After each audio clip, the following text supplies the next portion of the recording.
सुबह सुबह हम और रिशु बाबू नाश्ता ले रहे हैं। क्या क्या लीजिएगा? ये पहले ये आलू टिक्की नहीं चाहिए, अंडा चाहिए? ये नहीं, ये और है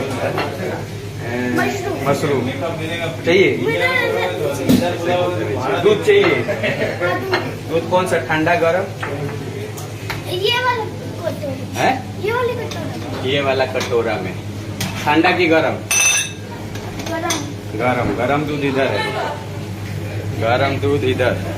मैं चीनी के साथ खाऊंगा, शहद नहीं। शहद नहीं? चीनी के साथ खाएगा रिशु बाबू। और हमारा रिशु बाबू का यहाँ दोस्ती हो गया है, हमारा भतीजा हो, चाचा भतीजा में जी अच्छा खासा दोस्ती हो गया। अरे इतना दूध, इतना दूध और क्या लेगा इसमें? ये ले लिया दो, पहले एक खा लो फिर ले लेना। और उसमें क्या डालूं? ये